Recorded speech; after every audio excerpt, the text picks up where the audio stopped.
Live from WRAL News Headquarters in Raleigh, your #1 source for local news. WRAL News, coverage you can count on. In less than 24 hours, some parts of our area could be seeing some storms. That's why WRAL issued a weather alert day for tomorrow. Let's get straight over to meteorologist Anthony Baglione. And Anthony, what areas will see the most rain? Julian, we're tracking here, as you said, that potential for some showers and storms. This is looking like our entire viewing area at least is under this level 1 risk from the Storm Prediction Center. What I will say is, though, this is likely to be a very isolated potential. This is not going to be severe weather for everyone tomorrow, and even the showers and storms for everyone. I'll walk you through Futurecast here in just a second, but we do have that potential for some gusty winds as we head into tomorrow. There is that timeline for you. It looks like mainly in the afternoon and evening. I think we'll wake up tomorrow morning and most of us actually should be seeing lots of sunshine. It'll be a nice calm start to the day. There's 5 a.m. No issues for us out the door for any early church services or just as you're headed out on your Sunday morning. We head throughout the day. The cloud cover will start to increase into the afternoon, but you notice there by noon, we're still looking dry at that point. We head into the afternoon. Very spotty coverage. Any of these that do get going could have some of those gusty winds, and probably by about 5 to 6 p.m. it may start to pick up just a little bit as you see Futurecast. I think it's a little bit overdone on this model, but still that gets you the picture here. We'll have that round and then potentially, Julian, another round coming through late tomorrow night. So we'll go over the entire timeline for you here and show you when we finally get some dry time coming up here in a few minutes. We want that dry time. All right, Anthony, we'll see you in a couple of minutes. You can also check the WRAL weather app for your forecast on the go. It's free to download on Google Play and the Apple App Store. I'm telling you, it is a great app to have. Right now, people in Goldsboro are taking time to remember this teenager. Her name, Joyanna Pearsall. She was shot and killed Wednesday night at a pool party. Since then, the community has rallied to remember her and call for an end to violence. We will have more on this story a little bit later and give you more details from that scene. We'll have Brett Neese. He will have a live report for you later tonight. Well, police arrested a Morrisville man, charging him with murdering his wife. Investigators say 40-year-old Michael Matthews is in the Wake County Detention Center without bond. He has a first court appearance for Monday afternoon. Police responded to the scene on Seagrave Place around 9 o'clock last night. Officers say they found a 33-year-old Karma Carr Nabron with 2 gunshot wounds. We'll continue to follow that story. Also, we found out new information now about a crash into a home we first reported as breaking news on WRAL this morning. Take a look at this. This home security video as a vehicle crashed into a house in Raleigh this morning. Look at that right there. Now, this happened around 4:30 a.m. on Battle Bridge Road. After the vehicle crashes into the house, a man gets out and rolls around on the ground for quite some time. And this is new video from our news crew showing the damage of the house itself. You can see the car avoided hitting multiple trees in front of the house and came to a rest area near the home's front door. We spoke with the homeowner who had this to say. My first thought was just the children and making sure that they were okay. It's something that nobody ever thinks would ever happen to them, but we see it on the news occasionally. Cars do crash into homes. We never thought it would be us, though. We're just so glad everyone is A-OK. Fortunately, everyone is A-OK, as we stated earlier, although they have to stay somewhere else right now as they try to pick up the pieces from all of that. We're working to learn whether there are charges against the driver. We will have more on what happened later tonight at 10 on WRAL News and Fox 50. Right now, let's go back to Goldsboro, where people are taking time to remember a teenager. Her name is Joyanna Pearsall. She was shot and killed Wednesday night at a pool party. Since then, the community has rallied to remember her, and they're calling for an end to violence. WRAL's Brett Neese joins us live now from Goldsboro at a balloon release in memory of the 15-year-old. Brett. Yeah, Julian, that balloon release happened about 30 minutes or so ago, but, you know, amidst this tragedy, all these friends and family that are still out here trying to keep higher spirits and uplifting each other and remembering the good times with Joyanna. You can see several of the friends here, and then you can actually see the memorial there behind, and that is all the friends yelling out Joyanna's name. It's just, you know, just all of these people coming together to remember her and to, you know, try to remember those good times. Here's some video of that balloon release that happened just a short while ago. After a few prayers, they were followed by a lot of hugs. I spoke with her aunt, who says that she will always remember Joyanna's loving energy. But in addition to remembering the 15-year-old, she and other community leaders today called for the community leaders to do something elected leaders to do something to end gun violence. We got to get the message out that we have to do something about these guns on the street in the hands of these young men who are felons and who do not have the right to have a gun. It's a way we can bring this thing under suggestion. We can do it. So you can see the purple, pink balloons. Those were her favorite colors, according to her aunt. So they have a lot of them tied to the fence line right there where that memorial is. That fence line just feet away from where this shooting happened. You know, this community is really hoping that this tragedy sparks some change. Already, there are multiple events centered around ending gun violence that have been organized that will be happening within the next couple of weeks, Julian. Oh my goodness, so much emotion out there. She was just 15 years old. Brett Neese reporting live in Goldsboro tonight. Thank you. Deputies in Edgecombe County arrested a man they say set multiple vacant home fires overnight. This is the man they arrested, 54-year-old Charles Newell of Pine Tops. Newell was charged with 5 counts of second-degree arson as well as driving while impaired. Investigators say they received multiple calls during the early morning hours about unoccupied homes being on fire between the town of Pine Tops and Tarboro. While searching the area, deputies began following a suspicious vehicle. When attempting to do a traffic stop, Newell tried to leave the scene. He's now being held at the Edgecombe County Detention Center on a $510,000 bond. Thankfully, no one was hurt during an early morning house fire in Raleigh. This is video from the scene on Wedgwood Street. Officials say no one was displaced by the fire. No word yet on what caused all of this to happen. One person is in the hospital after a shooting in Smithfield. It happened near the Diamond District Lounge on Brightleaf Boulevard. A video from the scene shows investigators found several bullet holes and shell casings inside cars and nearby businesses. We have not learned the condition of that person that was wounded. Remote learning, pay raises, partnering with business community, and better benefits. Communities and educators are trying just about everything they can to retain and attract teachers, including hosting job fairs. WRAL's Keely Arthur went to one today in Knightdale. School is in session on a Saturday. This is a big event and far from the only one happening in our area. Durham, Johnston, and Orange counties also offering teaching job fairs. The goal for all of them to end those historically high vacancy rates. I am a prospective teacher. I'm finishing up my master's degree at NC State. Caroline Jones stopped by Knightdale High to get educated on what it means to work at Wake County Public Schools. This is where I want to be, and really the decision to increase pay for masters holding teachers was a big factor that kind of swayed me and said, okay, this is exactly where I need to be. Jones finds the shortage of not just teachers, but bus drivers, teaching assistants, and custodians concerning. I think that positions are being filled, and it was a great atmosphere. And there was a lot of excitement in there. Did you have a chance to pre-register? Yes. Yeah? Okay, come on in. According to a report published earlier this year, North Carolina's public school system saw a near 59% increase in vacant teaching positions last fall. Vacancies topped 5,000. That's 5% of all teachers. The teacher shortage is, they definitely affect us. You know, we are always going to be looking for great teachers in the classrooms. People like Jason Kennedy, the director of talent acquisition for Wake County Schools, were on hand today to showcase the benefits of the profession and answer questions.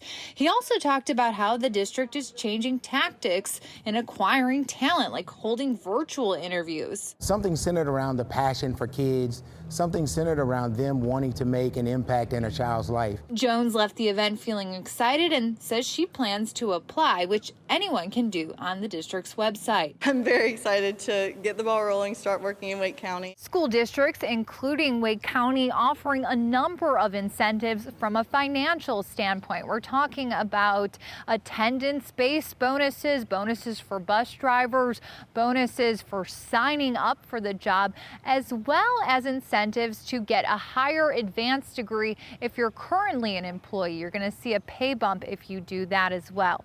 So lots of reasons to apply. Keely Arthur, WRAL News. A lot of incentives out there. There were also school job fairs today in Durham, Orange, and Johnston counties. Now to a traffic alert. If you plan to visit Crabtree Valley Mall, I'm sure a lot of people are heading out there today. What a beautiful day it is. Well, one of the shopping center's parking decks is closed. Officials with the mall tell us the Glenwood Avenue parking deck is closed because it is undergoing routine maintenance. All stores and restaurants are open, though. Traffic is being rerouted to alternate entrances through signs. North Carolina House Speaker Tim Moore spent the Easter recess in Ukraine. According to a social media post on the Speaker's Facebook page, Moore was invited to the war-torn country by a group called Save Our Allies. He also met with workers from North Carolina-based organization Samaritan's Purse. All right, still to come at 6, getting a taste of China right here in North Carolina. Coming up, the thousands of people who attended today's festival and the other fun that people got to experience. Plus, good music and delicious food, all for a good cause. Coming up, the festival held in downtown Raleigh today, hosted by WRAL's Keenan Willard. I've been covering the fentanyl epidemic in North Carolina for months.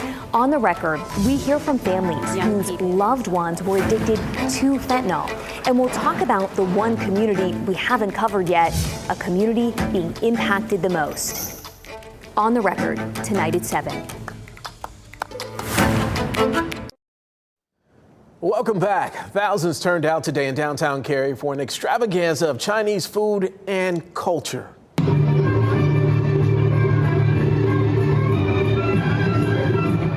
Look at that site there. The Taste of the China Festival took over the old library site on Academy Street from noon to 5 today. There were cultural performances, exhibits, and of course, food. Admissions was free for everyone.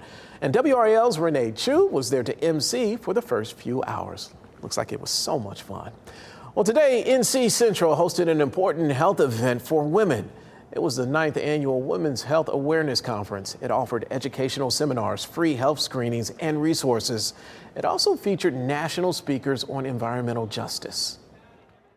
As women, we take care of everybody else. We take care of our families, we take care of extended families, we take care of our parents, but we fail to take care of ourselves. So we have to stop and take care of ourselves so then we can do a better job of taking care of everybody else. Yes, gotta take care of yourself. Today's event was free to the public. The Super Mario Brothers movie opened last Wednesday, and the Mix 101.5 morning team decided to have a little fun in the movie's honor. Take a look.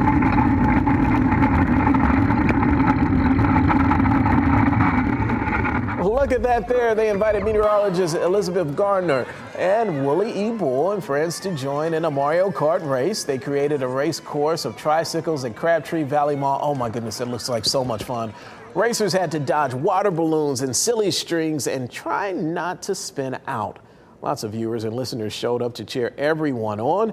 Team Peach, including Mix morning DJ Sarah King and Elizabeth, won the 2 out of 3 contests. I'm telling you, Mario Bros. The movie is so good. If you haven't seen it yet, do yourself a favor and check it out. Also, I'm pretty good at Mario Kart. Nobody can beat me in that. All right, it was a beautiful day for this year's Q-Grass Festival in downtown Raleigh. Look at that shot there. WRAL's Keenan Willard hosted today's festival along Fayetteville Street. Folks listened to good music, ate delicious food, and all to support local charities. The festival wrapped up just a few minutes ago at 6 o'clock. Coming up on SNL later tonight, Ana de Armas makes her hosting debut along with first-time musical guest Carol G. You can watch it right here after WRAL News at 11. Should be a great, great show. Anthony, another system is heading our way. I was just about to brag about the gorgeous weather today. So nice today. Yeah, we have one more to get through, and then I have a little teaser for next week, Julian. Oh, it's going to be so nice. Once we get beyond this weather, I have sunshine, 80s. Some comfortable weather and no rain. So that's what we have to look forward to. But yeah, unfortunately, we do have this next system to talk about. Tomorrow as a whole, what I will say is I do not anticipate this going to be rain from the minute we wake up, storms all day long, and just a dreary forecast. So you can rest assured it's not just going to be a messy day here all day long. But this cold front you see back to the west currently right now, it is sparking up some showers and storms, especially down in the deep south and across the Ohio and Tennessee valleys. It's going to get a little bit closer and add a little bit of lift to our atmosphere as we head into tomorrow. We do have a weather alert day mainly for the afternoon and evening. I think as we head into the morning, we should even see some sunshine, but all of our viewing area here is included in this level 1 risk for us tomorrow afternoon and evening. Very isolated coverage. We're talking just a few cells that could have some gusty winds. The tornado threat is not there for us tomorrow, which is good. If that changes, I will let you know. But for now, it looks like that gusty wind potential is going to be our greatest threat here tomorrow. We will start off nice and dry. Should see some sunshine. No issues for us tomorrow morning. We head throughout the day and we head to about 2 o'clock or so, still talking very slim coverage early in the afternoon. After about 3 to 4 p.m. is when I think we'll start to see some more scattered coverage probably for most of us. 4 or 5 o'clock, we're at 40% chance, and then we continue into the evening, and then another batch probably by about 11 to around midnight or so could be a little bit heavier as well. Here is Futurecast. We start off tomorrow morning. You're going to walk outside, look up, and probably see lots of sunshine. It should be a nice start to the day. The clouds will start to increase. I still think we'll see a mix of sun and clouds, though, into around lunchtime. Once we head after lunchtime into the afternoon, we see that very hit or miss coverage. Notice there's 3 o'clock. Futurecast is doing a very good job here. We head later on in the evening, though, may start to pick up just a little bit. There is 6 o'clock tomorrow evening. We continue scattered coverage for most of us, 9 o'clock in the evening, and then that final wave starts to pass its way through, probably done by about 11 o'clock tomorrow night into midnight or so. We sit out there right now, though, gorgeous. It has been a beautiful day for most of us. We have the sunshine, a nice change here compared to the storms that we had pushing through last night. There's a live look in Lewisburg. We're at 77, a warm forecast right now in Raleigh, 79 in Fayetteville, 80 degrees. Good evening to you in Clinton.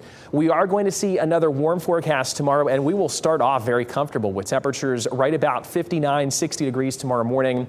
We head into the afternoon. We're talking low to mid 80s, maybe a few upper 80s in some spots, so it still will be warm, but then as we head into next week, that's when we're talking about the drier weather. Still warm for most of us here through the extended forecast. There's that weather alert day for us tomorrow. 71 on Monday. Look at all that sunshine. A beautiful forecast. Look at that, Julian. Isn't that worth waiting for here? We have all the sunshine back at 85 on Friday, and then maybe another storm system there into Friday night and Saturday. Yes, bring that sunshine on back. We've been waiting for you, and we are so glad you are here for an extended stay. Yeah, one more day of some showers, and then we'll get through it. All right, thanks, Anthony. Casey, this is your favorite time of the year, according to the you just took teas. the words out of my mouth. Tell us I'm not waiting about for it. sunshine, man. I'm waiting for playoff hockey. It is the best time of the year, baby, and it is here. The Hurricanes with their first postseason practice in the books. Plus, Drake May, he's a legitimate Heisman Trophy favorite this coming season. But who will be throwing to? Well, we've got our first look in UNC's spring game. Got that next.